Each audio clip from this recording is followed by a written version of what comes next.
Hi and good afternoon. I'm Khaled Bhatti with a new vlog on Inside News. Today we will discuss the basic concept of climate justice and the call of the Pakistani leaders for climate justice as a result of the devastating floodings in Pakistan. And we will look at whether the Pakistan's demand is justified or not. During the recently concluded UN General Assembly session, that was the 77th UNGA session, the Pakistani leaders, Prime Minister Shahbaz Sharif and Foreign Minister Bilawal Bhutto Zardari, in their speeches, in their interaction with the world leaders, and speaking at the different forums and interaction with the media, they repeatedly asked the international community for the climate justice. And they explained, like the Prime Minister Shahbaz Sharif in his speech to the UN General Assembly's session has said that the world needs to undo the climate injustice done to the countries like Pakistan that make little contribution to the global warming and yet face its worst consequences. And the Pakistani Foreign Minister Bilawal Bhutto Zardari also made the same sort of appeal to the international community. And he said that Pakistan needs not just the financial assistance from the rich countries. He said we need climate justice, and also we need a green plan of reconstruction so we can rebuild our infrastructure and economy to lower the impacts of the global warming and global crisis. And now at the later part of the program, we will look at how Pakistan is justified to make such calls for climate justice. But I want to just begin with the basic concept of the climate justice. The climate justice recently arose out of the climate movement. The movement in which the students, the young and climate activists, they launch a massive campaign to address the issue of global warming and global crisis, of climate crisis. And they are demanding that the rich nations, the multinationals, the big business, they should spend more for the greener renewable energy, to the greener economy, and to help the developing and poor nations to lower the impact of a global crisis that is developing very fast at the moment. So this basic concept is based on, if we look at it, it's divided into two parts. One is that the rich nations are responsible for the global crisis. Their actions have created the crisis, and it has a historical background to it. During the process of colonization and when they made most part of the Asia, Latin America and Africa colonized, they brutally exploited their land, their natural resources and their human resources. And they exploited them to create wealth and to create this wealth for the rich nations. And their actions started the degradation of the environment. And then this process didn't end with the decolonization and the independence of these colonized nations, the developing nations. They get independence, but the system, the economic system and economic inequality and the economic model that was developed on the base of the colonial masters' interest continues to remain there.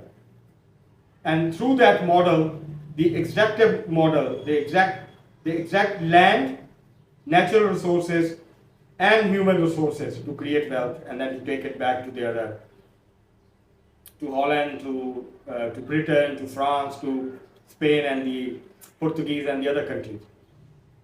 So they made themselves rich at the cost of the colonized countries, and now we call them the developing countries, the poor countries. And then after the independence, through the outsourcing, because they import food, they import agriculture products and other minerals, the metals from these countries, and they continue to exploit the natural resources and human resources of these countries. And through the outsourcing, they are still continuing the degradation of the environment. So the conditions and the crisis that was created, and now we call it the climate crisis, is a result of the actions taken by the rich nations to create their wealth. But the problem is, the second part of that concept is that the rich nations are not ready to share this responsibility and the burden.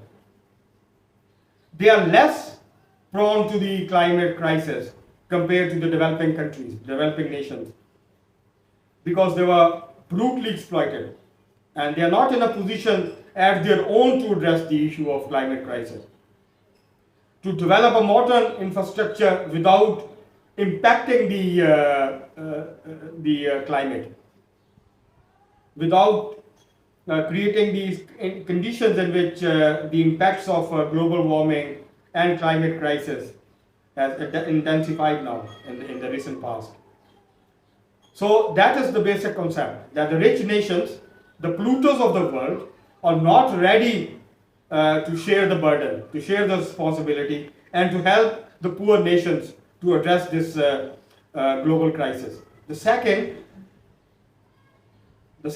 concept is that, as a part of this concept, is that the rich nations, they're not only ready to share the burden and responsibility, but they're not ready to accept the fact that the large part of their wealth is the result of the exploitation of the colonies and the countries they exploited, and they continue to do that through their economic system that is based on exploitation of the nature and exploitation of the labor. So the Pakistan, why the Pakistani leadership is not demanding, and they have very clearly said that the climate crisis that Pakistan is facing, they have contributed very little towards that. It was the actions of the rich nations that have created this climate crisis. But now they are not ready to share the burden and responsibility. And they are saying that the torrential rains, the unprecedented rains in Pakistan during the last monsoon season that now recently ended, these rains are not a result of the actions taken by Pakistan, but it's the result of the global climate crisis. And that is part of that. And so Pakistan cannot deal with that, cannot address that issue without the help of the rich nations, and they should come forward and help them. And why they are making this case? Because these floods are unprecedented. Pakistan never experienced such devastation as a result of the floods and the rains. 33 million people been affected, 1,500 been killed, 1 million houses been destroyed, 500,000 been damaged. The crops, the different crops of rice, cotton, wheat, chilies and other crops on 4 million acres of land been washed away and completely destroyed. Thousands of kilometers of roads being washed away. Hundreds of bridges been destroyed. There is no rail link now. No trains are running between Lahore and Karachi, the two main commercial and industrial hubs of the country, because the rail line is submerged in the water from last 1 month and is still underwater. Many bridges, on the railway line being destroyed, and they are not. The railway line is not in a position that the Pakistani railway can run the trains. So it's a huge devastation caused by the floods. And Pakistan's, and now according to the initial estimations, the total loss of the Pakistani economy is around $30 billion US dollars. That's a huge. It's around more than 8% of the Pakistani GDP. So Pakistan is not in a position, on the one hand, because of the IMF program, the tough and very tough conditions of the IMF program that they have put forward in their program. It's harsher conditions. Pakistan has a very little fiscal space left to deal with this crisis and to divert the financial resources, much needed financial resources to address and rebuild the flood affected areas and to rehabilitate the flood affected people. So Pakistan is saying that we don't need just financial assistance, but they have put forward three demands. One is the Pakistan's loans should be rescheduled. The loans that Pakistan has to pay back during this year to the rich nations should be rescheduled. The loans that Pakistan has to repay to the IMF and the World Bank, they should be rescheduled.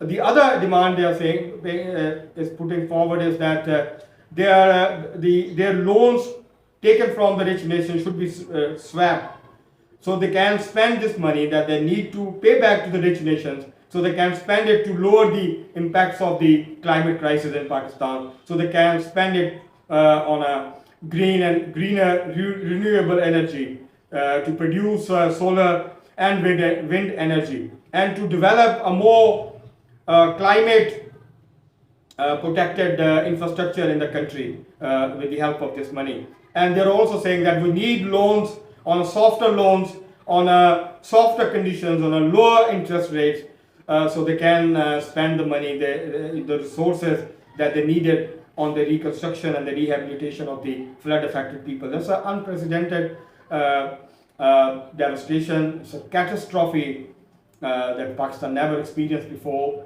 and Pakistan need help from the rich nations to deal with that situation. And so I think the Pakistan's demand for the climate justice is justified.